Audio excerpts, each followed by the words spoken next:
Hi, welcome to Respawn Lounge. This week we'll be talking about Zelda.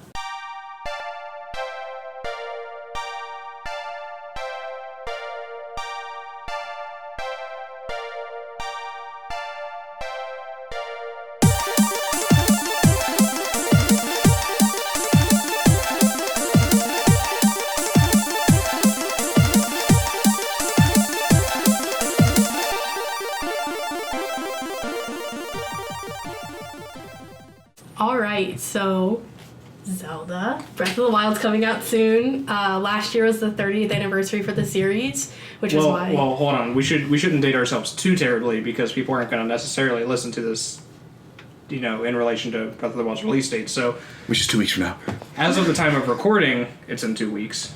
But the idea is that we're going to do our anniversary overview, and talk about kind of the high points of Zelda. We're doing the whole franchise, so we're not going to touch on every single game in depth, because that would take too long. But we are going to go over the important ones and our favorites and so forth. So, back to you.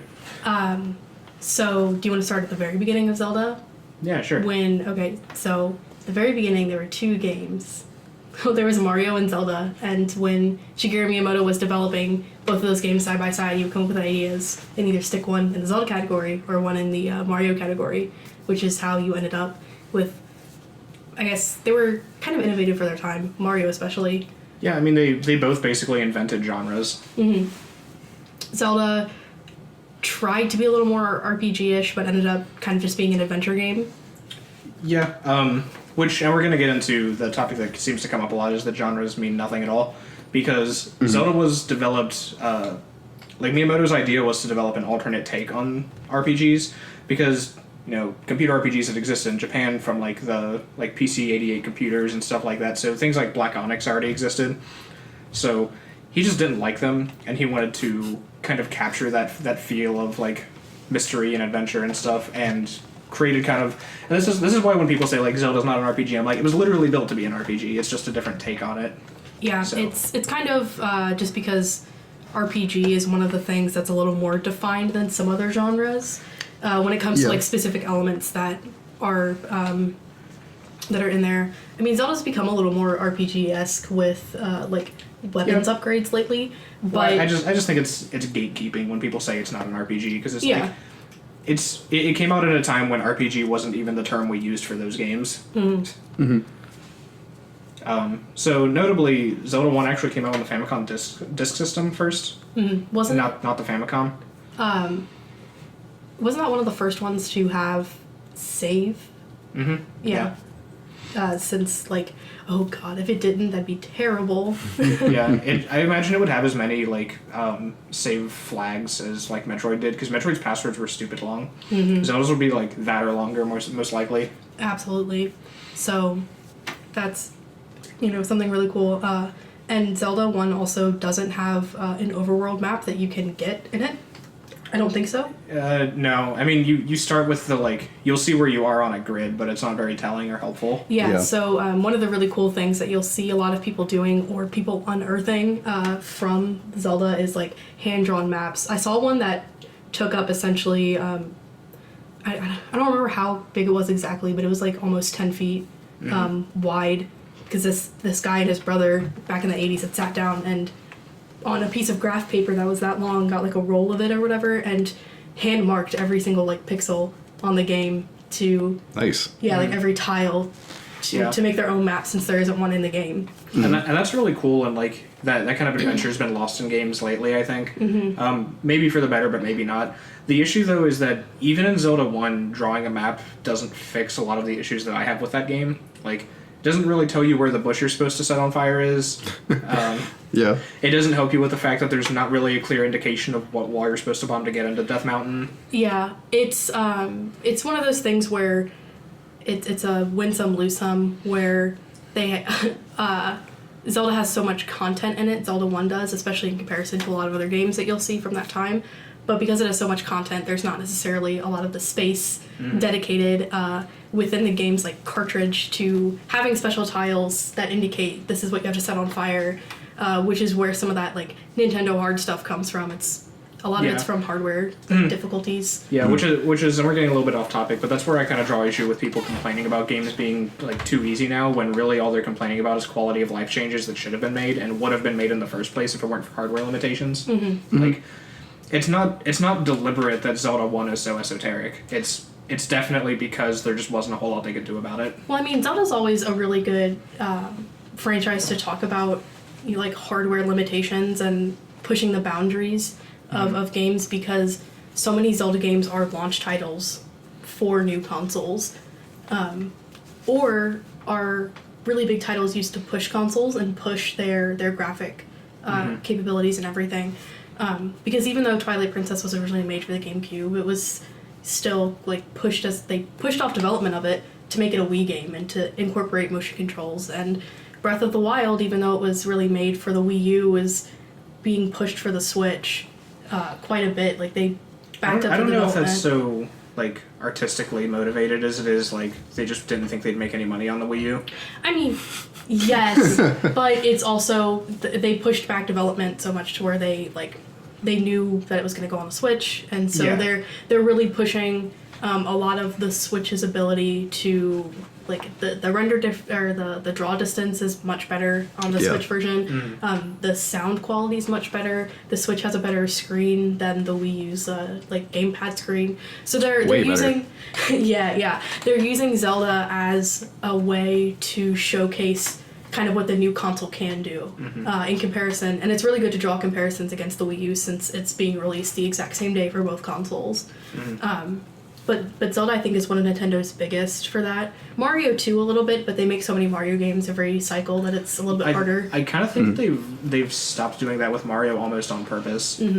Like the Wii had like 6 or 7 Mario games or something crazy like that. Yeah. And Mario's kind of the catch-all audience game now instead of the like showcasing the hardware game. Yeah, Zelda's definitely the hardware game, and they also, I think part of the reason that they save Zelda for new consoles is to really help push sales, because they only make like one Zelda game. There was only one for there's only one that was really dedicated for the Wii, and it was Skyward Sword. They didn't really have one dedicated for Wii U, and that might be some of the reason why it didn't do as well at the beginning as they thought it would. I'm sure But that's a lot of it. Yeah, that's also Because that's a lot of the reason why most people didn't buy a Wii, from what I understand. Because it was definitely like the cheaper comparison. There just wasn't really the software on it. Yeah, I bought my Wii U because for anticipation in Breath of the Wild. Okay, but also, like, I'd been following Breath of the Wild since they first announced Zelda U at the time in 2014. So when I bought it in 2015, it didn't have a name, but it had more of a concrete release date of holiday 2016 was kind of what everybody was really like talking about. So I went ahead and bought it, and then they pushed it back again. Yeah. So And now you're buying a Switch for it? I am not. I'm buying a Wii U, or I still have my Wii U, so I'm getting it for that. Okay. I do want to get a Switch eventually, and I probably will buy Breath of the Wild if it doesn't absolutely bomb and be horrible garbage, but I doubt it could. But that's also getting a little off topic. I'm not buying. Yeah, I just want to say before we get too terribly far away from Zelda that like I don't know if Zelda's really going to push the Switch just because it is released on the Wii U as well, and fans are kind of burned on the Wii U already. And like I remember going to GameStop like a day, like 1 and 2 days after the Switch announcement, where they only had like limited numbers of pre-orders, and I asked the clerks like, "Yeah, how's it going?" And they're like, "Not as good as we hoped." Which, you know, like you would expect after like the NES Classic thing, like that'd be a huge issue. Like I was kind of making fun of Nintendo, saying like, "Why are you doing limited orders on this thing you want to sell a bunch of?" And maybe that's why. Maybe they just aren't really confident it's going to sell because like the Wii U didn't come out that long ago. Like people are not willing to buy a new console just yet. Yeah, it's also in the middle of a console cycle. Yeah. So And also they haven't said anything about the Switch yet. We don't know what it can do. yeah, I'm not And a they're big gonna fan of the 3-hour charge or Yeah. however long it is. Yeah, but we don't know what the UI looks like. We don't know like We sort of do. Somebody. kind of. Well, we don't know on God/stole. purpose. Yeah, they haven't released any information. There was like a 3-second clip, I think, in one of the videos, but somebody also got a Switch through slightly dubious means, I suppose, and recorded a bunch of videos before stuff happen, but I mean everybody grabs anything now online, so it's out there. But anyway, They've also got the issue of they can't just do the Nintendo thing where they release in the middle of the cycle and don't compete with Sony or Xbox, because the PS4 Pro just came out and the Xbox One's like Scorpio or whatever is like also coming out really soon. Yeah. So it can't just win by default by being like the only new option. I think it'll win. I think Mario Odyssey is going to be the title to really push sales for it. I think Mario Odyssey is going to be really make or break, but we should get back on Zelda. I love Zelda.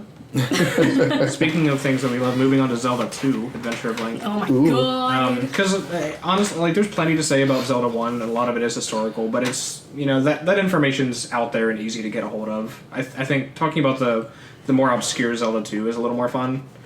Because this game was promoted initially in Nintendo Power in the US, like, before Zelda 1 came out in the US. Like, they were promoted side by side. Weird. But Zelda 2 didn't come out until a year and a half or 2 years later. It really hurt Yeah. them in the long run. Well, maybe not, because a lot of people think that was deliberate because NES games stayed on the shelves for a really long time then, because, you know, you didn't have digital games as an alternative, and like the Master System wasn't a whole lot of competition for the NES, so like they could keep Zelda 1 on shelves at new game price pretty much indefinitely, and that's just exactly what they did for like 2 years. And I think the idea was like, well, this game's still selling, and it's still selling almost as well as it did on release, so why do we want to create competition with ourselves? Because you'll notice that it's right when that started to dwindle that they did actually release Zelda 2 in the US. Yeah. And then they had chip shortages, and then it was hard to find again. Zelda 2 is very interesting. It follows like this weird Nintendo tradition of a sequel being like radically different. Completely different from the original, Yeah. Yeah. Zelda 2 is a side scroller for the most part. Just very strange. Yes. Well, the dungeons are side-scrolling, and the battle sequences are side-scrolling. The world map is, it's just Zelda 1, basically. Yeah, because it's a top-down thing. But only insofar that you move around and, like, explore and stuff like that. Zelda 2 reminds me a lot of Dragon Quest, as far as its, like, map layout and things like that. The map size is almost the same as Dragon Quest 1, or Dragon Warrior, I suppose. It also has, like, a village that's just, you know, on an unmarked tile in the middle of the woods. There's part of the screen it's water tiles, but you can walk along it and find an extra life at the end. It just has a lot of, like, interesting hidden stuff like that, like Dragon Quest 1 did, like how you can find Erdrick's armor just, like, in a poison swamp you should never go through for any other reason.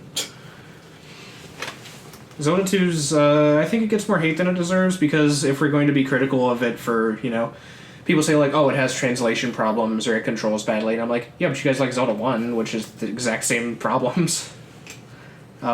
Which isn't to say, like, Zelda 1's bad. Like, relative to games that were developed 30 years in the future, yeah, I guess, but, like, relative to its time, and, like, it's like calling Tolkien bad, because, like, the genre has evolved. Like, I'm not a huge Lord of the Rings fan, but, like, he did basically invent modern high fantasy. So to say Tolkien is bad or, like, not inspirational or whatever is just, like, blatantly wrong, I think.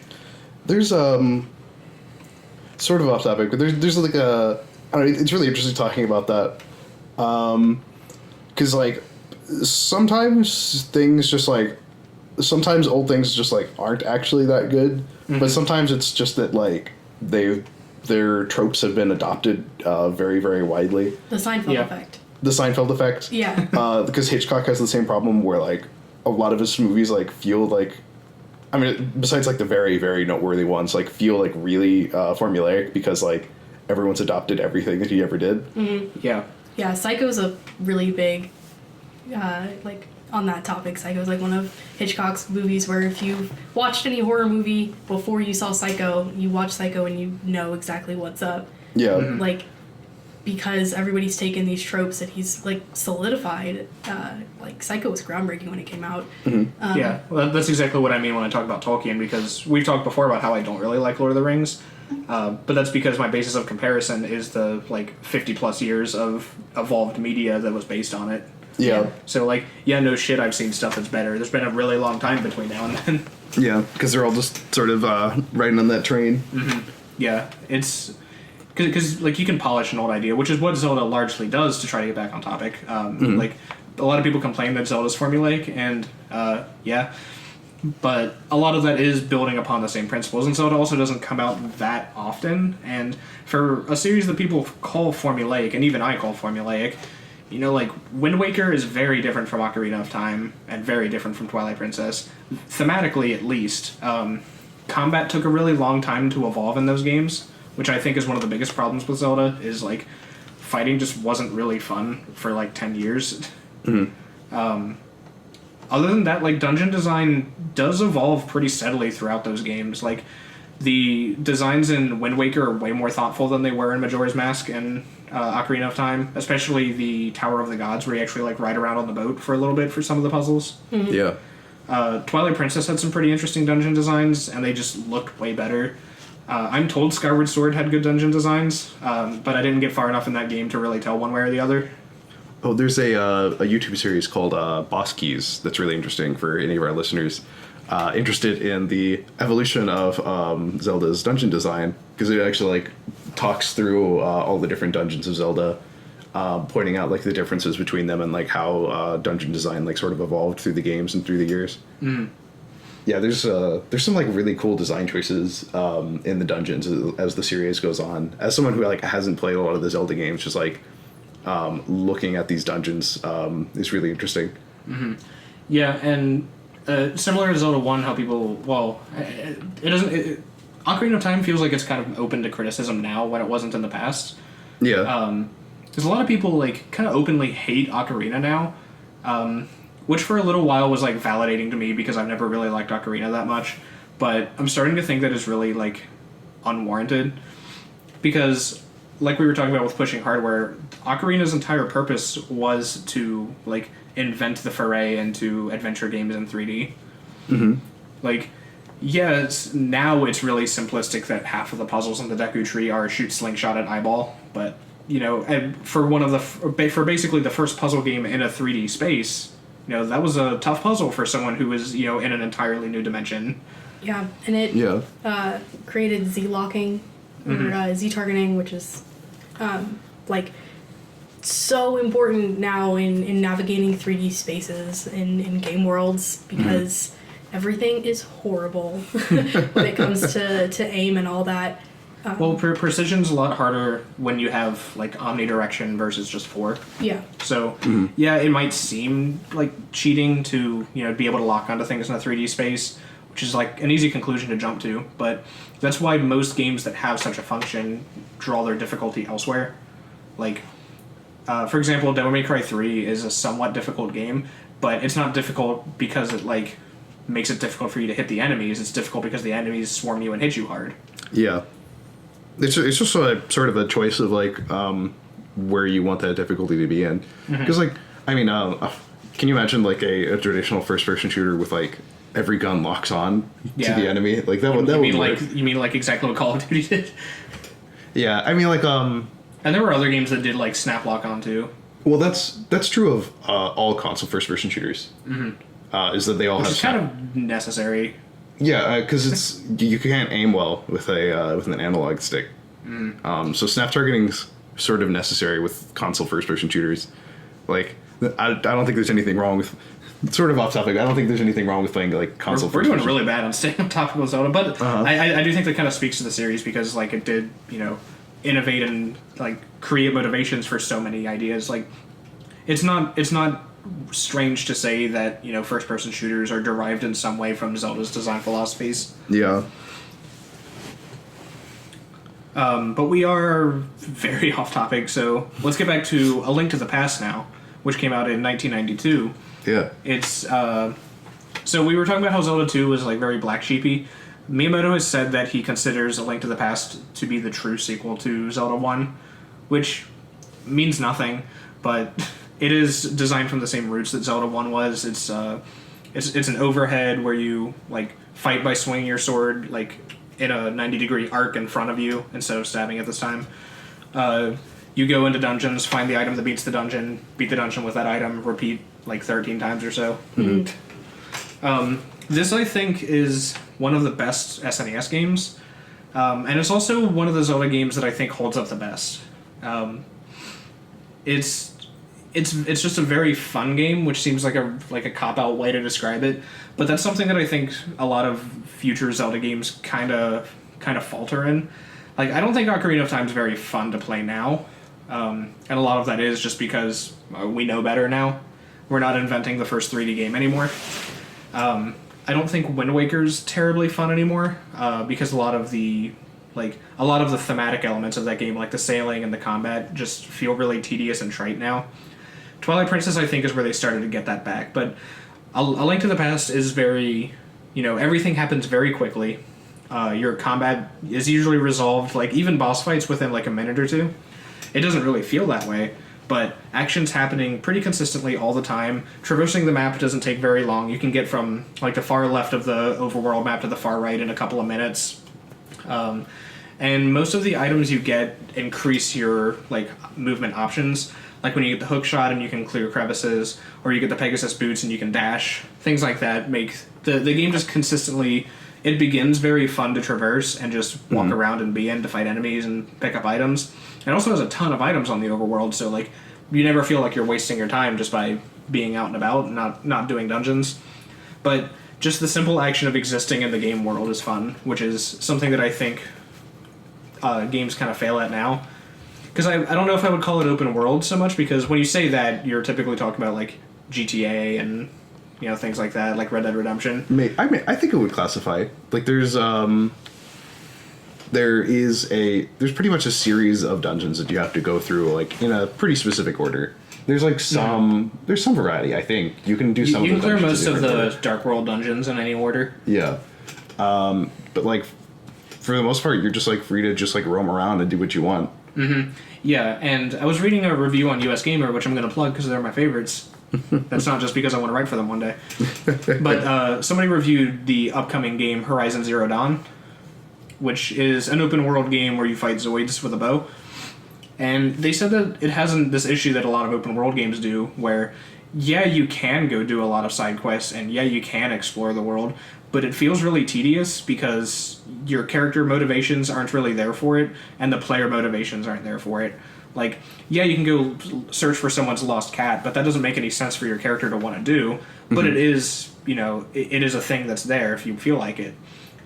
It's just that the game doesn't properly motivate you to feel like it. Whereas in A Link to the Past, you don't have quest markers, and you don't have a quest log. You don't have things that, like, you'll have things characters ask you to do, but invariably those things reward you, like, properly. Like, to the point that in the direct sequel to that, A Link Between Worlds, you get like 9,000 rupees or some shit for delivering the golden bee. Yeah. And I was like, that's a huge reward. Like, I'm really glad I did that. Like, it was ridiculous. And that's the thing that I think open world games kind of falter in now, is they're more worried about padding their game out with a ton of content. So you're always doing something, but you're never really being rewarded significantly. Zelda is a short form game relative to that. Like, you can probably complete A Link to the Past in 15-20 hours, like get every item and everything. Yeah. But every moment of that feels significant. As opposed to just wandering around. And, yeah, instead of just like, oh, if I do 12 of these side quests, I'll have enough money to buy a new sword or something like that. Whereas in Zelda, it would just be do one side quest and get the sword. Climbing the Ubisoft towers. Yeah. And that's not to throw too much shade at open world games like Final Fantasy 15 or anything like that. But yeah, open world is another thing that I feel like was sort of sparked by Zelda inadvertently, and it's something that I think Zelda still consistently does better. By and large in Zelda games, like that's my biggest fault with Wind Waker, is that the overworld doesn't have a lot of significant content, but usually they do. Like Twilight Princess is pretty good about it. A Link to the Past was really good about it. A Link Between Worlds was really, really good at it, because I beat that recently, and it was honestly exceptional, which I didn't think I'd ever say about Zelda again. Does anybody else have anything to say about Link to the Past? Or am I just going to ramble again? I think you're just going to ramble again. No, I mean, Okay, I really liked Link to the Past. It was one of the it's one of the few Zelda games that I've played. Like you said, like exploring just felt really fun and really good. Yeah, it was a game you could just pick up and wander and not complete anything and still feel like you did something fun. Yeah. I played that game a lot, and being like a small child who had no idea what he was doing, it took me a very, very long time to beat that game. But I had a lot of fun with it. That's another thing it does too well with like kind of its all audiences appeal is like small children who maybe don't even know how to read yet can understand that they're accomplishing something when they see their numbers go up or their inventory get full or something like that. Versus like a teenager to an adult who understands the significance of that progress and feels like they're like really making a dent in things, which is where I start to understand the original idea behind creating Zelda and the way it did was because people say like, oh, you don't have like HP, you don't have like a health or whatever. It's like, but you literally do. Like your hearts are just a representation of what would have been a number in Dragon Quest. Yeah. So I do totally understand where that comes from, where like you're not gaining experience, you're gaining like experience for you as a player perhaps, but they've also dwindled that down to the point where like if you don't feel the need to fight enemies, you don't really need to, you can just walk around them. And typically when you do have to fight enemies, it's a trial of some sort in a dungeon. And you know, instead of like, oh, I can't beat this boss, I'll just have to go, you know, grind up my levels until my numbers are higher. In Zelda, you just be better at the game. Yeah. Yeah, it like plays really similarly to a lot of like RPGs of the time, just with like way less mechanics. Yeah, it's simplified, it's easier to get into, and I think because I know I'm comparing it to Dragon Quest a lot, but that's what it was created to be an analog to. And as much as I love JRPGs, as much as I love Dragon Quest, I think if we're talking about the idea of mass appeal and like forging genres, I think Zelda did a much better job. Yeah. So now we can get into Ocarina of Time, which I probably shouldn't talk about. No, definitely not. So I'll let someone else take over. Ocarina of Time. Oh, and also, yes, I know Link's Awakening came out. We're skipping that on purpose because we only have so much time. Yeah. Ocarina of Time is kind of the big Zelda game for most people. It's either that and Majora's Mask, its direct sequel. But Ocarina of Time was the first 3D Zelda, and it was... I don't remember if it was a release title or a launch title for the N64. It was very close to it. Yeah. But it... looking at it now, it's not, like, one of the best Zeldas, but it is really, really significant for a lot of the things that it did for 3D games, kind of storytelling in Nintendo games, specifically. It was more or less the first Nintendo game with storytelling, or first flagship Nintendo game. The first one with, like, a significant amount of like, any sort of depth. Yeah. And they played around with the cinematics too, like when you have that dream sequence in the very opening where Link sees Ganondorf for the first time. Like even as a player, you're just like, "Holy crap, that dude's scary!" And he doesn't look like Ganon from the previous games. Like, yeah, and there's not a whole lot of reason for you to believe that that's Ganondorf. It's also the first introduction of Ganondorf as a human, because in all the other previous games, he's been this like pig monster called Ganon. Yeah. And then they reference yada that. yada timeline and Yeah. And the nice thing is that they do reference that at the very end of Ocarina of Time with his, like, final form. yeah, he turns into a boar. Yeah, and then that's something that they bring into most of the other games that he appears in. I think Wind Waker is the only one that I can think of off the top of my head where he doesn't, but I don't know if I'm remembering that correctly. Because Wind Waker just has a really cool fight underwater, and he has two swords, and it's awesome. Yeah. No, I'm just trying to think if there were any other games where you only fight human Ganondorf, and I don't think so. Yeah, but that's a theme, and Ganondorf is one of my favorite villains, kind of in anything, so I love him a lot. And it's, you know, relative to, like, being modern, it's not so significant, but Ocarina of Time also let Zelda participate in the fight against Ganondorf. Yes. Now, of course, she was still, like, captive princess, weaker than Link, like, struggled to lift the Master Sword to throw it to you. But, like, at the same time, like, she was out being, like, a vigilante as Sheik, and, like, you know, being a powerful person in her own right. Yeah, at the same time, she was also, like, fucking kicking ass as Sheik, which is... And was, like, likely stronger than Link for the bulk of the second half of the game. Like, yeah. Like, yeah, Link's stronger, and it's shown in the gameplay and in the cutscenes and stuff, because, like, if Sheik / Zelda is having trouble lifting the Master Sword, then, like, you know, Link must be a pretty tough dude to be able to hold it. Yeah, maybe it's the bracelets or, like, something with the Triforce only letting him like be the only Yeah, person it who could be really nailed magic. it. Something Yeah. magic. Yeah. Yeah, Chosen one. but I mean that's valid like fantasy storytelling all the same. Like, yeah, maybe he's not buff, but like he was still granted some power by some force because he's, you know, an avatar of good. And this is the first game that really goes into detail too with a lot of the Zelda mythos, specifically regarding the Triforce and everything. It has that really cool cutscene when you first beat the Great Deku Tree's temple, where it's got that really like awesome storytelling and the golden statues and everything. Yeah, it's talking about the three goddesses and how they gave life to the world and whatnot. Yeah. Which is also interesting because they kind of correlate to the races as well. Yeah, that's definitely supposed to be part of it, and that's kind of something that they've like fallen away with. But a lot of the Well, because like it would have been really cool if like Din was the goddess that the Gorons worshipped or something like that, which they kind of like allude to and, like you said, kind of drop. yeah, it's a little more prevalent in Skyward Sword, I think. But Skyward Sword is also canonically the very first Zelda game. It's that, then Minish Cap, and then other stuff. But I love that Minish Cap is a prequel. yeah, to it's the so games. good. That's so funny. But it also introduces a lot of like mythos surrounding like the legendary family or like the Hyrulean royal family and everything.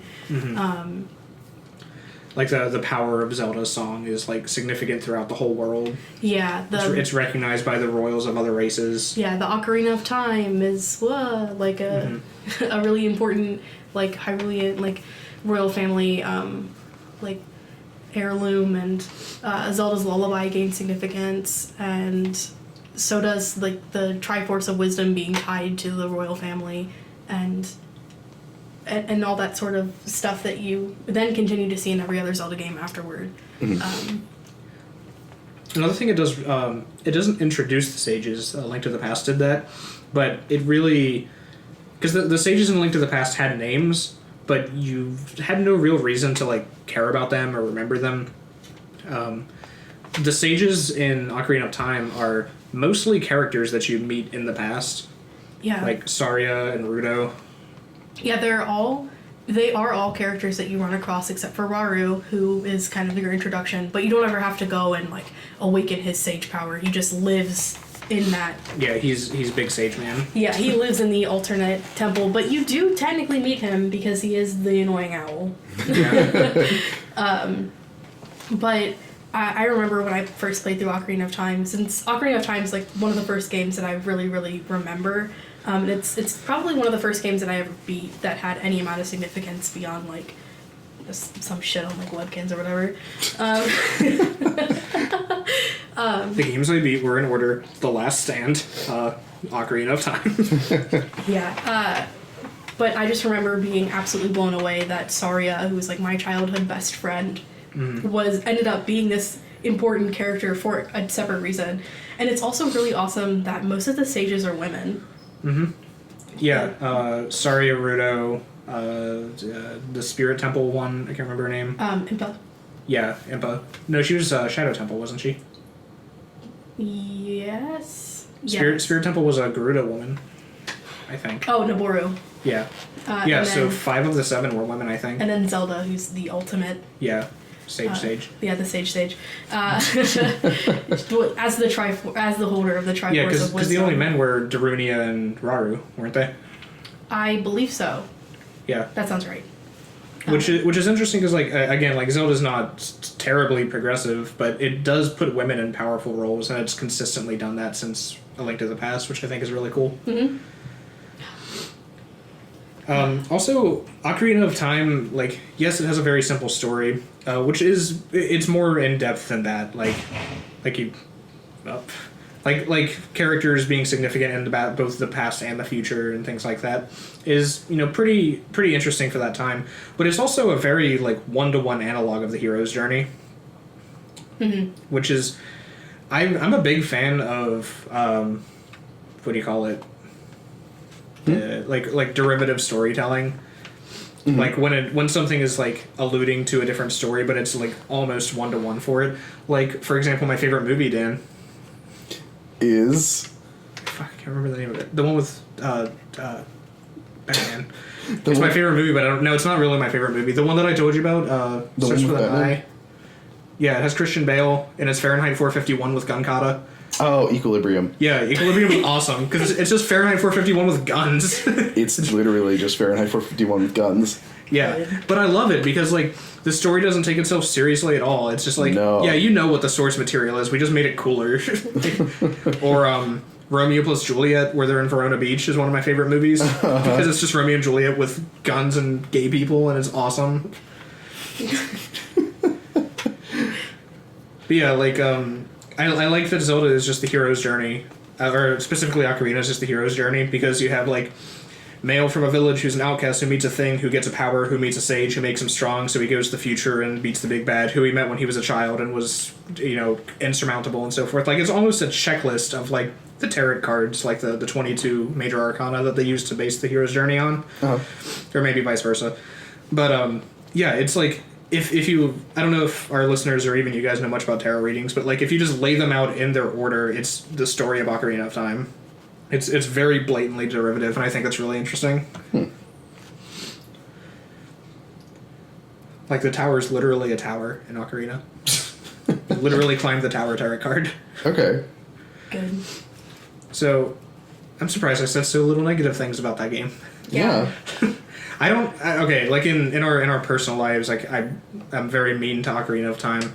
I don't think it's very fun, but I do respect it greatly. And actually, if you read on our website, respawnloungeofficial.wordpress.com, one of the first things I uploaded was actually me talking about how it's important to, if you're going to review classic games, review them from two different lenses. The one from the time at which they were released, as well as comparing them to modern intricacies. Because, like, a game is good if a game is good, but a game can be good relative to the other content that's around at the time of its release. Yeah, I mean, a game can be good, or a game can be important. Yeah, exactly. And, like, I think Ocarina is historically important, and I think it was good when it came out. But if games hadn't improved in 20 years, there'd be a big problem. Yeah. So, anyway, go read that if you want to hear my opinions of Ocarina anymore. So, we'll move on to and yes, we are skipping a lot of, like, the portable ones. We're going to move on to Wind Waker now. Oh, we're not going to talk about Majora's Mask? I mean, do you want to? I don't know that much about Majora's Mask just gives me anxiety. Yeah, so I will actually be really mean to Majora's Mask. I hate it. I don't like the day cycle at all. I understand its purpose. I don't think it makes the game better. It makes a lot of the game feel very trite. It makes the side quests feel like you said, like, it gives me anxiety. Like, not like that extreme, but, like, I remember playing it and I spent like an hour writing down, like, okay, on this day I need to go start this side quest and do this, and by the time I was done I was like, I just won't play it.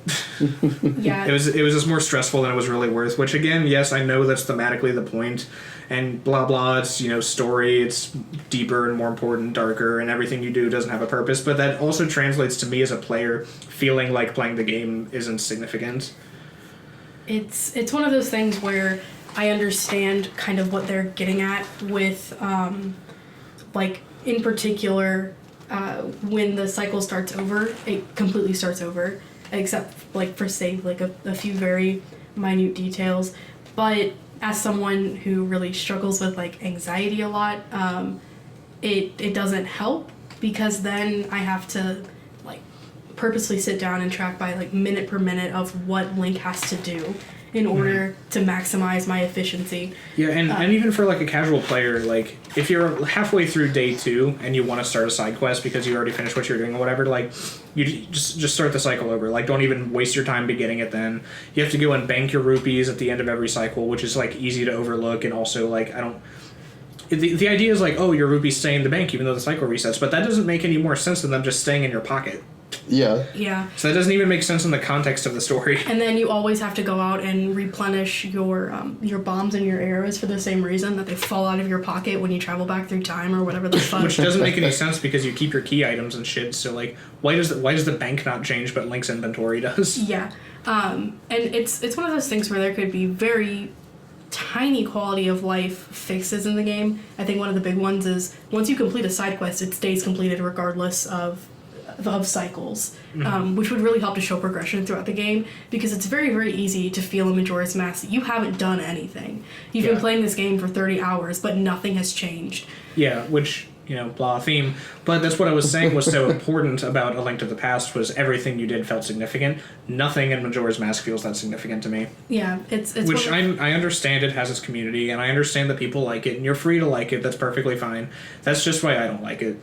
Yeah, especially coming out right after Ocarina of Time, and with that much of a time crunch, I think it really is like... It was made in a year exactly, wasn't it? Yeah. Just right about that. It was made in a year.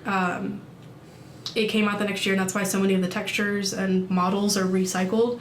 And that's where a lot of like fan theories really come from, is that recycling of characters and everything. And it does have like... I haven't finished Majora's Mask. It's one of the few Zelda games that I haven't finished, but I have seen a playthrough of it, because I have to know how it ends, but it literally gives me too much anxiety to play. Like, I have it on my 3DS, and it makes my hand shake so bad that I can't play it at all, especially with the stupid gyroscope. Oh yeah, everything with the gyroscope's bad. Oh yeah, and you can't like automatically turn the gyroscope off, where I haven't found the way to. So even if I am aiming using the analog stick, it still like will pick up on me moving. Yeah. And everything. Because like if your hands move at all, which they do because you're a human with a heartbeat. Yeah. Like, it's one of those games where it has really, really interesting thematic stuff in it, and I really do like the storytelling in it. I just feel like you could have achieved the exact same thing and made the game more fun in the process. Yeah. Literally, if side quest completion didn't reset every time a cycle started, or at least your progress within them. Like, I don't want to get like 5 minutes away from finishing a side quest and then I have to cancel it because I have to go deposit my rupees before the game forces me to start over. Yeah. Also, you don't get the power to turn back time immediately, and it's possible to have to like restart the beginning of the game. Yeah. Which is a huge pain in the ass. It does have one of the coolest tutorial sections, though, of any game that I've seen. Yeah, and I will also say that it has really cool graphics. Even though they're derived from ocarinas and run on, like, with the same models, they do look way more polished. Yeah. And Link does front flips, but only sometimes. He does backflips all the times. Yeah. He's really cool. So anyway, Wind Waker, which is a lot more fun, but Wind Waker was one of my favorite games when I was a kid. I said it was my favorite game for a long time. Now, having replayed the Wii U version... I like the Wii U version because it's taken out so much of the garbage that I hated from the original, and that's why Wind Waker is now my favorite Zelda. Is more specifically because of the HD version, but also like I love the ocean and I love sailing, and I don't even think it's that much of a pain now. I remember getting really frustrated when I was a small child and had no patience, but now I just bust. They have the better sail now, and also because I first played it as a child, I didn't know that you could teleport. Even though you can only teleport to a couple of islands, it's convenient. I don't understand why it can't just be every island. Yeah. I don't think that like breaks the game or anything like that. But still, like it's not horrible or anything. Mm-hmm. Wind Waker has a lot of my favorite stuff in it from like Zelda games, or it has a lot of callbacks to specifically Ocarina, which holds a very, very special place in my heart, being like one of the first games I beat. Like, I absolutely love when you go down into Hyrule Castle and you see the stained glass windows of all the stages from Ocarina and all that, and it's got those callbacks. And Ganondorf is one of my favorite villains, but specifically Wind Waker Ganondorf is absolutely phenomenal. He's a grumpy old man who, but it really goes into like a lot of his motivations for the stuff that he has been doing and the stuff that he did in Ocarina specifically. And when they talk about like he broke out of the Dark World jails or whatever, like that paints a really interesting picture of him too. Yeah.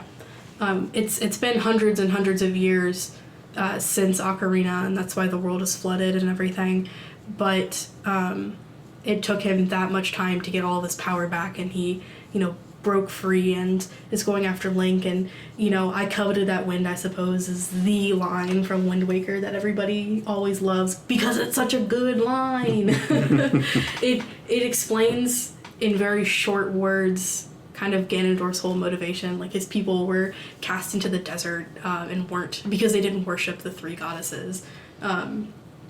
and they had to live in these harsh desert sands and with the wind and everything. And there's a lot of really interesting, like, minute storytelling in Zelda about how the Gerudo race carries on. The women go into towns and seduce men to sleep with them and just keep producing women until 1 out of every 100 years a male is born, and that's the Gerudo king. So Ganondorf is the king of the Gerudo people.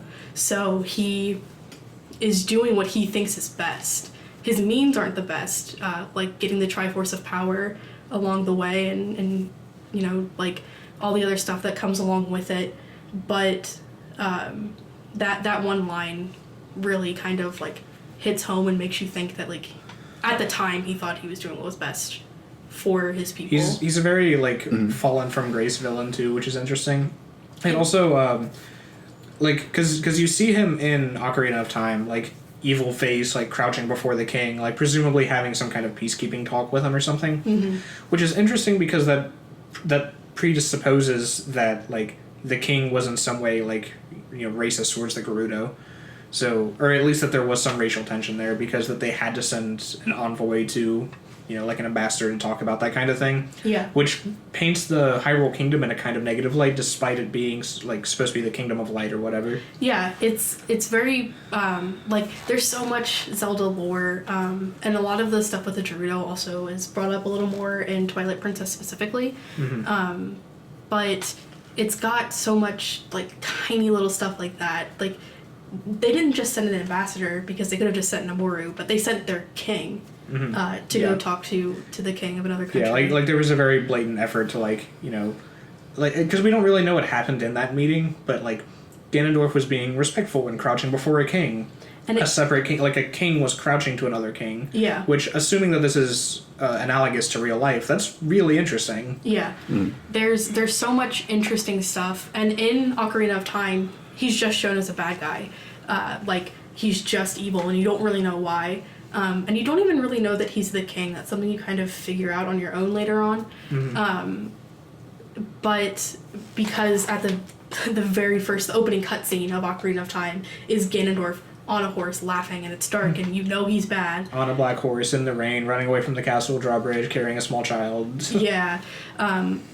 You know that he's a bad guy, and then when you meet Zelda and you watch into the window, she tells you he's a bad guy and all this stuff. And Wind Waker is the first game it's the first game since its introduction that he's been seen again, and it is the same Ganondorf. But it also reveals a lot of what he was trying to do. And I love Ganondorf, like, to no end. I like how he's a wizard, but he's also buff. I like that he fights you with 2 katanas, and it's just super awesome. Yeah, that's another reason why I like Ganondorf as a character, too, is in all of his derivations, he has some kind of cool new power. And this will be a good way to bridge into Twilight Princess, but in Ocarina, you meet him and he's, like, playing a piano darkly when you walk in, like he's a Castlevania boss or something. Yeah, piano's his new dark power. Yeah. But when you fight him, he levitates and he shoots, like, energy at you. And then he has his berserk state where he turns into, like, the pig monster. And then in in Wind Waker, which I think that is the next time you see him. Because he's not in Link's Awakening. He's not in Link's Awakening, and he's not in Majora's Mask. Yeah. So it's Ocarina, and then the next time you see him is in Wind Waker. Yeah, and in this game, he doesn't really use magic at all. He fights you with swords. Despite the fact that he built up some kind of magical energy to break out of the Dark World in the first place, or whatever his prison was.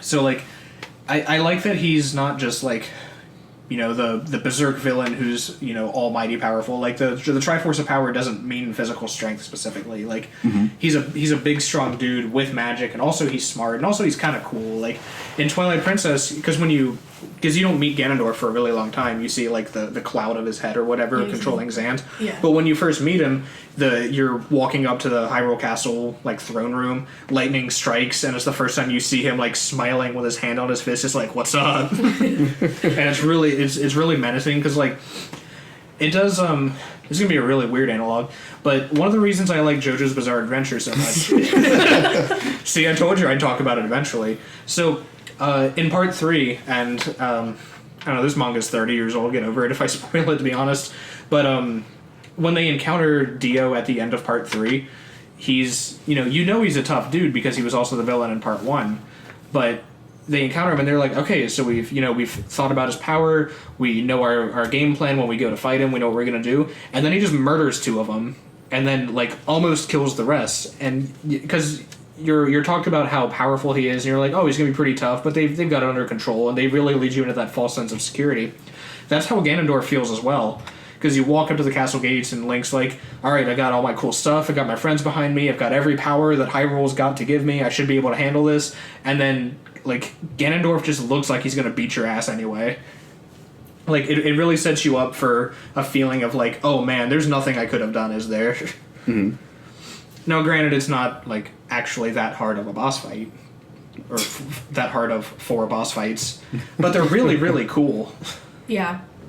Because and we're getting a little bit ahead of ourselves, but I really like these fights where you initially fight Puppet Zelda that he's controlling, and that's a reference to Ocarina's like the Ganondorf fight where he's floating around and shooting the energy ball at you. Yeah. Which they also reference in Wind Waker with the Phantom Ganon, and you like hit it with your Master Sword, which deflects the power back. I'm pretty sure you could also hit it with the Butterfly Net in the old games too.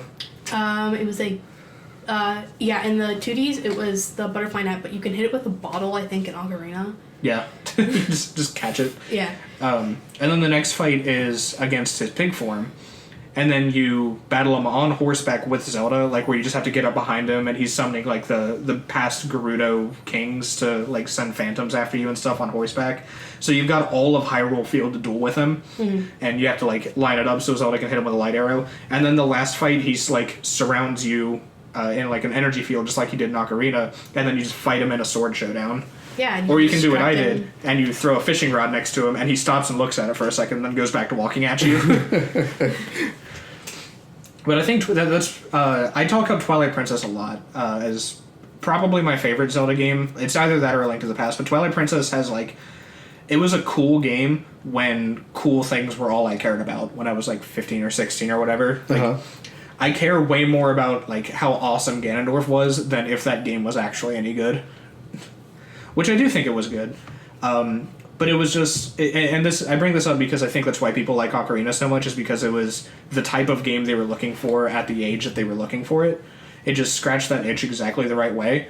And I think Zelda does that for a lot of people. Like, Wind Waker did that to me when I was a kid, and Twilight Princess did that to me when I was a teenager. And I thought, like, I just thought Ganondorf was the coolest villain ever, and Twilight Princess was my citation for that. Especially when you stab him in his heart, and he's bleeding white something. Because it's the Ganondorf that was like defeated in the past, and he had the sword of the sages was like stabbed through his chest to seal him. Mm-hmm. So he like broke free by just pulling it back out, and you see the wound in his chest, and he's like fights you with that sword. That's awesome. Which is really badass. Yeah. I think I feel a similar way to Twilight Princess as you do to Skyward Sword. I just have so many like Them's fighting words. I hate the first couple of hours of Twilight Princess Oh no, that's fine. They suck. more than anything else, and like I haven't. I think I've beaten it once or twice. I got stuck in the Yeti's Tower for like 9 years. It's fine. That happened to me too when I was little. Yeah, and then I just gave up on the game because I didn't have enough motivation to finish it. And then I bought the HD version when it came out, so I could play it on my Wii U and all that garbage, and I beat it, but not after, like, making somebody else play through the first, like, 5 hours of the game, getting through the first, like, 2 temples. Yeah, that's a weird issue that they... Honestly, it kind of started with Wind Waker, because I like Wind Waker's opening because it does, like, let you roam free, and, like, you can earn money pretty quickly and stuff like that, but... Twilight Princess and Skyward Sword both, like, pigeonhole you into, like, 1 point of progression. Yeah, I really like Wind Waker's opening because, like, I am all about, like, small island life. I have very specific itches that Wind Waker scratches. Actually, Wind Waker's closer to Ocarina than Twilight Princess, because Ocarina also puts you in, like, a small village where you can go and earn rupees and buy stuff right off the bat. Yeah. Whereas Twilight Princess, like... I think you can buy stuff, but like You have to buy stuff to progress it. Yeah. But earning money can be hard. Yeah, And it also gives you some interesting stuff like how you can call a hawk, which set me up for failure later because I thought that was something I was going to be able to do a bunch. Yeah, no. Which would have been a really cool power to introduce, but nah, whatever. Yeah, I know. Well, because Twilight Princess is one of the first Zelda games that I can really think of that doesn't focus on Link owning a musical instrument. He has one in almost every other game up until that point that offers some kind of power. Like the Wind Waker isn't an instrument, but it is a conductor's baton. Yeah, and in the first wind. game you get the magic flute, and then you get the ocarina, and then you get nothing but musical instruments in Link's Awakening. Yeah. So And then you become an instrument in Majora's Mask. Yeah. There's just such a history of Zelda and music that it feels really weird that Twilight Princess drops that completely in favor of grass that you can pick at specific places that will let you call certain things. Yeah, the closest it has is you can use the wolf power to like play one of the ocarina songs to fight the hero Shade. Yeah, Which is a callback, but it's not having an instrument in your inventory. Yeah, and it's also not super important to the story. Music's been kind of important to Zelda's story, which is why I really liked it too, as a young kid who was surrounded by music. Yeah. I agree with Twilight Princess, because even the first temple is kind of slow and boring because it's so cutscene heavy, and it's like haha goofy monkeys, and the first boss you have to poke him in the butt because he's a baboon. But like the ranching scene where you have to like get all the rams into the barn or whatever on your horse. Twice. Yeah, you have to do it twice. You have to like go get the baby's basket or whatever that is. Yeah. Like you just have to do so many side quests You have to before knock you can. down the hornet's nest. You have to buy the slingshot. You have to find the other person's cat. You have to learn about the shitty fishing. Yeah, like it sends you. I mean, I guess it's kind of interesting because they throw all the tutorials right at you right away to get it over with. But when you do that, you need a way to skip it. It was really interesting when I first played it, like the first couple of times, just because it really does nail that like small town like aesthetic life. It really does a good job setting up the rest of the story and like giving you a motivation, especially for going after Ilia. But it also sucks when I just want to get just paced through the really game. slow. Yeah. And honestly, it could all be remedied by making most of that stuff optional. Yeah. Like, let me go do the ranching if I feel like it, or let me go like have to go get the hornet's nest. But if I don't, then whatever. Or if I do the ranching, let that give me the money to then buy the slingshot. Yeah. So I don't have like, to run around like breaking pumpkins and. Yeah, like just consolidate some of this tedium into something more significant, because that's what they were doing anyway. Was they wanted to, make Zelda more story focused and give you some kind of inspiration, which they kind of did in Wind Waker. Like, I was told that person was my sister, and then I saw her like twice before she was kidnapped, and I actually forgot about her by the time I got to rescue her. But then she gets the pirate's dress at the end because she hangs out with the pirates. Oh, Yeah, I which is love cute. Errol. But yeah, like I remember when I first beat Wind Waker, I got to the second time you go to Forsaken Fortress where you actually do save her, and I was like, who's that? Because it'd been so long, and I didn't, you spend 5 minutes with her on the island before you get her taken away. Yeah. So I do think they built up Ilia well, and they also made Ilia like kind of important to the plot a little bit. Yeah. And they also have the horrifying creepy baby who sells you stuff. Oh, Mallow. Yeah. I love that terrible child. Who kind of does look like the Mallow from Super Mario RPG. But also, Twilight Princess has some really, really cool cutscenes. Like, I really, really like the one where they tell you about the interlopers, and it does all that really, like, creepy... I feel like that one nailed the creepy stuff more than Majora's Mask did. It also had that weird scene in Lake Hylia where, like, Dark Link appeared and, like, killed Link or something like that in a vision. Yeah. And Dark Link's not really in the game other than that. Other than to just fucking murder you. Yeah, like, it's a callback, but it also, like, kind of messed me up when I was a kid because I was like, oh my god, jeez. Yeah. Which, again, like, Zelda's a very, like... It's kind of Harry Potter-esque in that it's very for a specific audience, and other audiences probably won't appreciate it that much. Also, you straight up see Zant kill himself at the end of the game.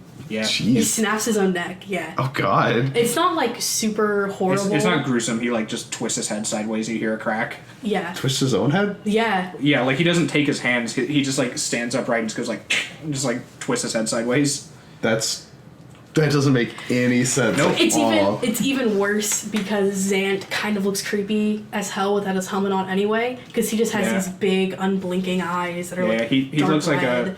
like the Alamau aliens. He does not look like a fun dude. The Twilight do not look like fun people. But he also just straight up kills himself. Well, it's implied. That's not really what I took away from it when I was a kid, though. I just thought it was weird. Yeah, it's kind of like, well, you see it when Ganondorf's getting stabbed because you're like in theory seeing Ganondorf's vision of his servant like severing that bond with him. Yeah, like it's now that I'm not 13 and I can recognize that. Yeah, it's obviously supposed to be them both dying. But Yeah, well, because you already kind of kill Zant, but I think that's like really the I don't think Xant's died in that scene. I think that was just a metaphor. yeah. But no, it's got. Twilight Princess does have a lot of really cool thematic stuff. It's just a game that like I hate playing through. It also has a dungeon where you have to carry a ball past hands for 5 rooms. That's not very fun. Yeah, no, it's got a lot of really cool story stuff. It was definitely like one of the ones that, like Majora's Mask, I watched a playthrough of because I just eventually got so like just frustrated with it. But it does have like really solid story. In comparison, it's a good update on the Ocarina formula, because everybody always compares it to Ocarina of Time. It just does a lot of the stuff that Ocarina did better. Yeah, and part of my issue with Zelda is that I feel like they never learned their lesson. Yeah. Because Ocarina I think Ocarina got the pacing right for like mixing story and gameplay. I think Wind Waker kind of falters in the beginning. I think it's a little bit too story heavy at the start. Yeah. Twilight Princess felt like they saw that and they're like, but what if we only story for like 5 hours? Yeah. And then Skyward Sword, I feel like they just did that tenfold. Yeah. Which is why I understand why, like, I know that Zelda opinions are very polarizing, and it's definitely because it's a very, like, you know, subjective series depending on what you like, because I dislike Wind Waker and like Twilight Princess for the inverse reasons that you do. Like, you don't like the opening of Twilight Princess, but you really like Wind Waker because it's thematically strong. And that's, you know, exactly my justification for the opposite opinion. Yeah. So it's a very, like, I think the Zelda fan community is really kind of nasty to each other, to be honest. Very. Yeah, at least in my experience. But to me, it's a very, like, live and let live thing. Like, I have the ones that I like for the exact reasons that people like the ones that I dislike. It's just whichever one really, like, syncs up with you, I think. And it's also, too, it really does depend on, like, when you play the game as well. Yeah, like, I think if a 21-year-old read Harry Potter, they'd be like, alright, whatever. But, like, when a 10-year-old does, it really sticks with you. Yeah. And I think that's also what it's built for, because it's, you know, supposed to be the little kid getting strong and taking down someone that shouldn't be beatable. It's again, hero's journey, like, really speaks to that, like, childlike sense of wonder of wanting to take down things that are bigger than you are with magic and swords. Yeah.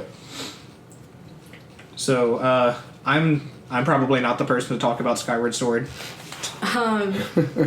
Skyward Sword is interesting in so far as it's the only Zelda game actually, like, it was made for the Wii, with the motion controls and the Wii Motion Plus, which has its drawbacks. Like the fact that it can basically never be remade without completely redoing that. Yes. And so that's tiring, and it's also tiring, like, holding your hand and everything, like, actually having to swing and all that stuff gets exhausting after a while. Like, there were times when I was playing Skyward Sword where I had to stop because I couldn't swing the sword anymore. I had to, like, watch TV for, like, an hour to regain my own strength because I am a weak nerd who doesn't do anything. Well, and people will make fun of that, like, oh, like, gamers are, you know, they're on the couch too much, they can't, like, swing this thing around. Like, yeah, have you ever just, like, held your hand out in front of you for 3 hours? It's really... It's not a strength or a health thing. Like, that's just an uncomfortable position to hold for that long. It's really fun, though, sometimes when you're playing... because the motion is as close to 1-to-1 as you can get with the, like, Wii Motion controls and the Wii Motion Plus. With a $20 controller. Yeah. But that means that whenever Link has his sword out, he's holding it the same way that you hold your Wiimote. So I would hold my Wiimote horizontally, so Link would just be running around with his sword straight out in front of him all the time unless it was sheathed, which was really fucking funny. That's what I would do, too. But it's like, yeah, that's just my resting position, but it just doesn't translate well to the game. Yeah, it just makes him look like a dumb goofball. And they... Yeah. It would have taken some more work and probably wouldn't have really been worth it for the game. But then again, Zelda's all about the detail. Well, at least I like to think it is. But it would have been cool if you could, like, hold your Wii Remote and, like, make an arc with it and he'll, like, put the sword away. Yeah. And it also did... the whole point, the whole reason it's called Skyward Sword, the title drop comes in, like, I think 2 hours into the game, which is a record for Zelda, I think. But... It depends on how fast you beat the Deku Tree. Yeah.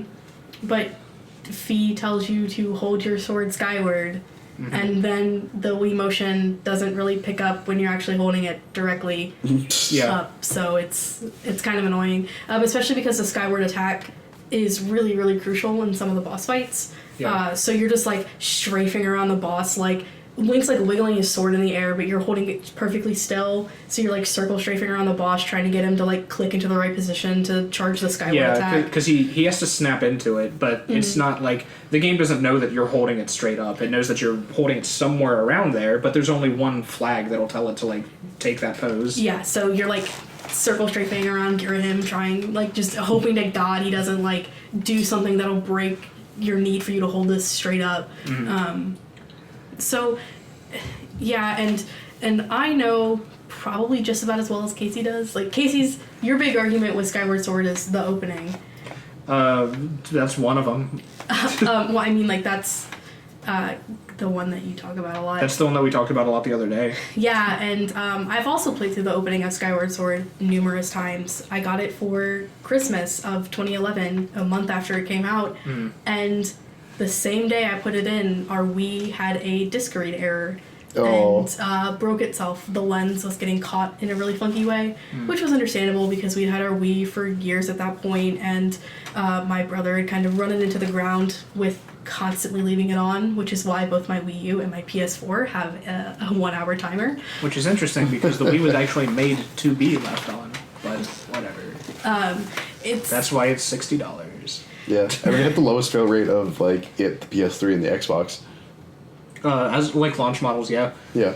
I don't know if that's true for like later models though. Yeah, we had the launch model version, like the crisp white Wii, and we got it pretty much as soon as it came out, just because like my family felt bad for our specific part of the family, because 2007 was a shit year, but it broke. So I had to play the opening of Skyward Sword 4 or 5 different times on other people's Wiis until I got my own Wii to finally play and beat it on.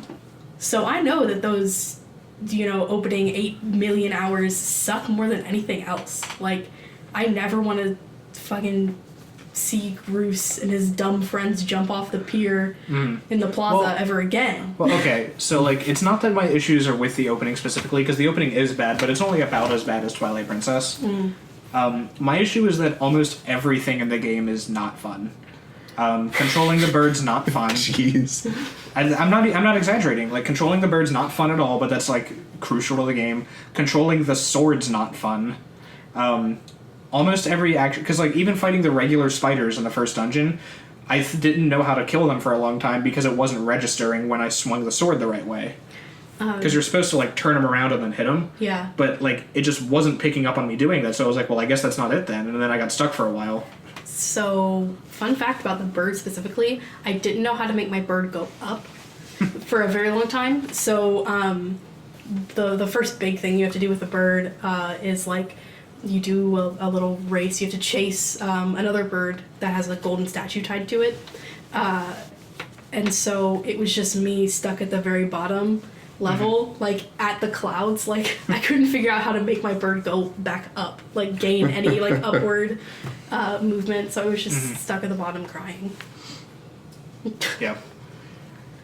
Yeah, it really is just like, yeah, I talk about the opening a lot because that's all I've really played of Skyward Sword, but just like Skyward Sword's the only game that has a boss fight that made me stop playing the game, because the first fight with Girahim and at the end of the first dungeon is so painfully, like, it just doesn't work that well. Yeah. Because you have to fight him with, like, really tight, specific motion control inputs, and guess what motion control isn't? Yeah. It's a game built around a feature that is like my least favorite way to control a game. Skyward Sword, if you can get past some of that stuff, I feel like Skyward Sword is one of the stronger games story-wise. It has an amazing story, and it's got a lot of really, really cool stuff, especially since it's supposed to be the very first in the series, like chronologically. It comes even before Minish Cap, which was previously the first Zelda game in the timeline. And the Zelda timeline is just nebulous and horrible, and I don't want to talk about it because it makes me upset. Well, okay, some of it makes sense because obviously Skyward Sword was built to be the prequel. Yeah. Like, so, yeah, that makes sense that that's first, but when you start getting into the muddy middle ground, like, a lot of it's like, it Where you doesn't have the matter. 3 timelines. We all guessed that there were 2, but then they were like, oh, surprise, there's 3. I don't want to talk about it. I don't. It's just, it's a very sore spot for me specifically, as someone who's just loved Zelda, like, for most of my life. But it has a lot of cool stuff in regards to that. And, like, in regards to, like, it introduces a new goddess into the triangle. Well, she's not really in the triangle, she's above it. She's the person who created Din Feor and Nehru to then make the Triforce. And it has... I'm absolutely in love with the art style and art direction of Skyward Sword, and the character designs and the dungeon designs are stellar. Especially, it has one of my favorite dungeon designs, like both thematically and then also playing it, and that's the Ancient Cistern, which is chock full of Buddhist imagery on the upper level, and the bottom level is hell. And it all ties into like Japanese mythology, especially the story of the man who climbed, I believe it was the spider string from hell, up into the heavens, and had to cut it before all the other demons came up the string as well. And that's an actual part that you have to do. You have to climb up a rope as Link from the lower cistern to the upper cistern, and there's a bunch of Bobblekins that are trying to climb up the rope behind you, and so you have to race them up to the top and get up there before they do. And And you have to get to the top and then, like, swing your sword, like, 6 times because it doesn't quite pick up what you're trying to do. but it also has Koloktos, which is the one of the coolest boss designs too. He's an automaton. You like have to like cut off his arms and shit. It's awesome. But the Ancient Cistern is one of my favorites, and I'm really glad that that art direction, that more painter style, is the way that they decided to go with Breath of the Wild. Yeah. Like Skyward Sword does something really, really awesome when it comes to masking its like draw distance, and it makes the stuff far away. It's not foggy, which is kind of what Breath of the Wild is doing, but it makes it just look like blobs of paint. So that like watercolor paintish look really, really comes throughout like the entire game. Like all the textures are kind of like hand painted and blobby. Yeah, but if you play the game on an HD TV, so when me and my friend Benny played it recently, the scene where you actually get the first sword, and like Fee's talking to you and stuff, the background looked like it was artifacted down to like 144p. Good. Like it looked really bad. And I guess the idea was that you're just not supposed to make it out. Like it probably was just supposed to be like totally black or dark or something, and I shouldn't have been able to tell that there was anything there. But either my brightness was too high or I just wasn't supposed to play it on an HDTV, but it looked like garbage. I think your brightness might have been too high, because I played it on an HD and everything runs. That's fine totally on possible ours. because I didn't like using the torch in Dark Souls 2, so I just turned my brightness all the way up instead. That's probably it. Because like I play it on our nice ass TV at my house, and it looks fine. Because it was made in the end of the Wii's years, so it's not necessarily the most compatible for HDTVs, but it was something that they had in mind. Yeah. But Skyward Sword, if nothing else, is If you could just start every Zelda game from the halfway point, it'd be a great series. But I'm very excited about Breath of the Wild. by the time this comes out, maybe Breath of the Wild will be out. It'll either be out or be coming out in a few days, I think. Yeah, the day after, because it comes out on a Friday, which is fantastic. Nintendo has my number because they know that I would just not be in school. It comes out right before our spring break, so I'm just it gonna. does. I guess we can play that then. I'm just gonna become a disgusting hermit for a couple of days. I don't really want to. Yeah. I don't really want to finish it, but I'll watch you play it for a little bit probably. I don't want to finish it either, and I probably won't because I'm gonna spend. The game itself looks so big, and the only area that they've really shown is that central area, right where you come out of your sleep, and it's also really cool because they definitely took into consideration everybody complaining about Wind Waker and then Twilight Princess and Skyward Swords intros and tutorials getting longer and longer and longer because So they just got rid of them. Yeah, you wake up and like your tutorial is you exiting the room. It's like you jump on this box, you swing something, you're good to go, my dude. Have fun. Like it shows you how to jump, how to climb, I think how to pick up stuff, how to open chests, and like how to open the tablet, which is really all you need. And then it throws you into the world, and then from there, you can do whatever you want, which is fantastic. You can even, in theory, they've confirmed that you can get, as long as you can survive the trek to the final boss, you could go fight the final boss from the very beginning. You don't have to have any special equipment. You don't have to, get the plot coupons to unlock something to get more plot coupons. It's very non-linear for Zelda, which was something you started seeing in A Link Between Worlds, which is why I think that game does so well. Yeah. And that's the game that we're skipping because we just kind of skipped all the portable games, but I do really like A Link Between Worlds. I also really like Minish Cap, but... Yeah. A Link Between Worlds is really interesting because, especially it came out between Skyward Sword and then Breath of the Wild, and A Link Between Worlds is really notable for being the first Zelda game where you have to finish the first 2 dungeons in a sequential order because they set up the story and everything, and but after that, when you get into the Dark World or Low Rule, you don't have to do the dungeons in any order. There's only one that you have to do before another one, I think. Yeah. And that's because you do it to rescue the character who gives you the item to do the other dungeon. Yeah. So, and seeing that was as successful as it was, I think has really led them to make Breath of the Wild in the way that they are making it.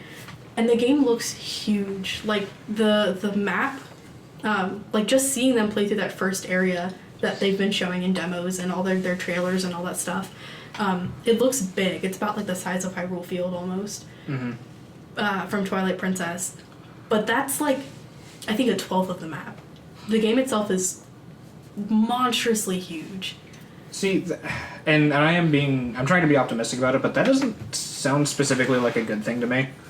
But then again, my experience with open world games this past couple of months hasn't really been great because it was Final Fantasy 15.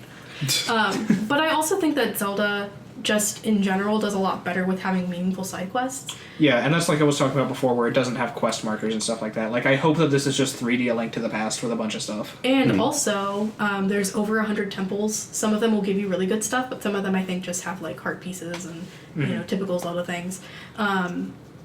But from the trailers, we've seen 4 villages, which is 1 more than Wind Waker. So already have a leg up on that one. 49 islands or something, and 3 important ones. There's also dogs in Breath of the Wild. So it's already better than every other Zelda game. No, because there were dogs in Twilight Princess. In Twilight Princess, you can even hold the dogs. See, that's why I like Twilight Princess so much. Yeah, you can hold him like a little and you can baby. turn into a dog. Yeah, you become a dog. But in Twilight Princess, you can hold the dog like a baby over your shoulder, so his head's like on your shoulder, and you're like, oh. He looks great. at the camera since it's behind Link the whole time. Yeah. It's phenomenal. Also, you can turn into a wolf and talk to the dog, and he talks like an aristocrat. Yeah, it's so good. Good. But I'm excited for Breath of the Wild because even if it isn't as great as I kind of hope it's going to be, and I think Yeah, people are projecting a lot. I hope it's good, but I think people are overdoing it a little. Yeah. I think it's going to be great just because I'm excited by the stuff I've seen already. Like, even if the world itself is really just full of monsters and stuff, and there aren't as many villages as I hope there's going to be, because I want there to be a ton, I think that just even being able to explore Hyrule, and like one of the things I like about Zelda is that it's story heavy, but not really.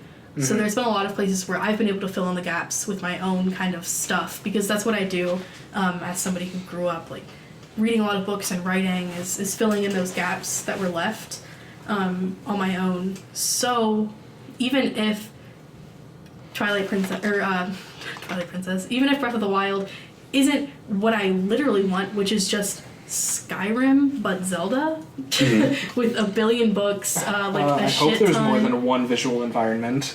And there is. And I hope there are more enemies than just Draugrs. There are. There's more than one environment because we've seen grass and mountain. So. Oh, that's already twice as many as Skyrim. Heyo. But I mean, Skyrim's got like just a ton of lore and all that stuff, like books, and there's people to talk to, and you'll run across people when you're like 42,000 dwarven mines. Yeah, you'll run across people when you're like traversing the world, and there's like big settlements, but there's also little ones. I hope if it takes anything from Skyrim, it takes wandering NPCs. Yeah, and I don't know if it will, because that's not something that we've talked about a lot. But in the E3 trailer, or like the E3 demo that they had, everybody was really worried because there's really only one NPC you can interact with, and it's the old man, who's a throwback to the first Zelda game. But Nintendo also came out and said that they had specifically removed stuff from that first area to not give spoilers. So that Makes sense. hopefully, well, that also hopefully means that maybe you will run across NPCs and people. But even if it isn't, Skyrim but Zelda like I want it to be, it's moving the franchise into a modern direction. Because everybody really did complain about how linear Skyward Sword was and all of that. And open world games are becoming kind of the norm, and this is the first time I think that Nintendo's really done a big open world game, or like one to this caliber. So that's exciting. It shows that they're willing to bring themselves into the future, or like into more modern tastes. But it's also Zelda, so I really do feel like a lot of the side quests are going to be meaningful. And if there's a ton of them, most of them probably won't be fetch quests. Hopefully. Okay. Well, I don't think that that's really Nintendo's philosophy either. Yeah. is to No, do- and the fact that Zelda was developed as a derivative of RPGs to get rid of that annoying stuff makes me hope that they also realize side quests that are just fetching stuff is annoying. Yeah, and Onuma's done some really good, like he's done a lot of really good stuff with the franchise ever since Miyamoto has handed it over to him. So I really do think that at the worst, Breath of the Wild is going to let me play with my imagination a little bit more than I would really like.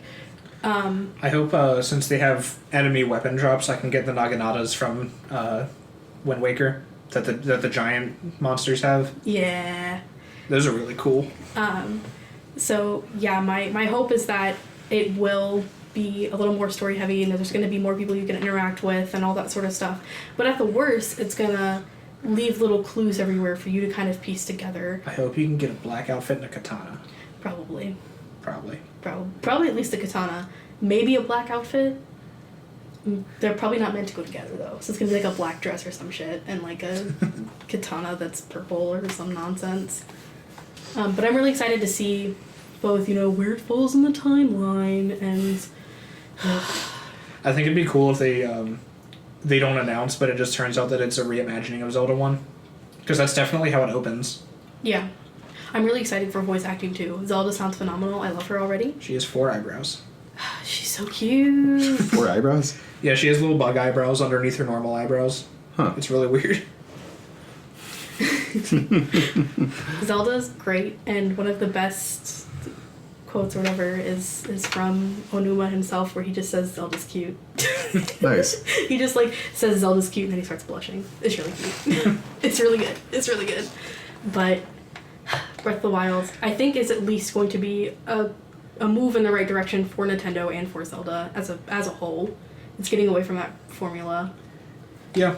I'll wait for the internet to tell me what to think before I decide to buy it. I probably will. I've already pre-ordered it. I already pre-ordered the book too, Arts and Artifacts. Comes out tomorrow on Tuesday, the 24th. Nice. Yeah. So I'm really excited. And you to know get what mine. else comes out tomorrow? No? The Berserk game. Oh, yeah. Which is what the next episode's about, like a week and a half after. So, seems like a good point to wrap this up. This wasn't as mean of an episode as I thought it was going to be. No, Yeah. not nearly. Because I was gonna yell at you if you're gonna make it mean. I was mean to Majora's Mask, and I'm not going to take it back. Yeah, because Majora's Mask sucks. If Majora's Mask is your favorite game, you probably shop at Hot Topic. Jeez. Thanks for listening, everybody. I mean, statistically, yeah, because they have a lot of Majora's Mask shirts there. yeah. So, I don't know. You're allowed to shop at Hot Topic, and you're allowed to like the worst Zelda game. So, just do whatever you want.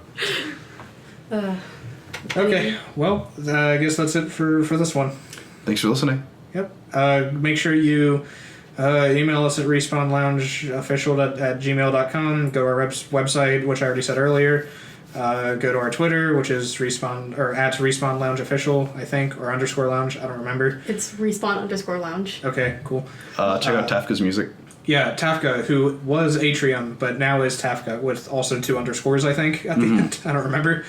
But if you, with 2 underscores. But if you, I think if you search it on SoundCloud, which is where he keeps his stuff, and on Twitter, you should still find him because it will recognize that it was his previous tag still. It doesn't work on SoundCloud. I've updated like all of the links in all of our videos though, and it's going to say Tafka in this one. So Okay, cool. if you click any of those links, you'll find him. Okay, cool. Yeah, check him out. He's real cool. I've been friends with him since high school. I won't tell you who he is though. He's a secret. The mystery continues. He's a secret buddy. He's a secret to everybody. Yeah. Well, what did I forget? Follow us on Facebook where I post questions every once in a while. And nobody ever responds. Please respond. No. I put my Fire Emblem Heroes friend code out. You guys should have added me. Now my friends list is full with Japanese people I beat in the arena. We have a WordPress. Yeah, I said the website that I... Oh, yeah. respawnloungeofficial.wordpress.com, where every Tuesday we post something or other. If you want to contribute or you want to comment on that, email us at the email address I said a minute ago. If you want to be on the show and you want to fly here, or if you live nearby or something, let us know and we'll talk about it. Yeah. If you have any suggestions for new videos, let us know on... I don't care. Comment on the YouTube video. That'd probably be the easiest way, and I would definitely see it. Or the email. Other than that, have a good day, everybody, and we will be back next week. Thanks for listening.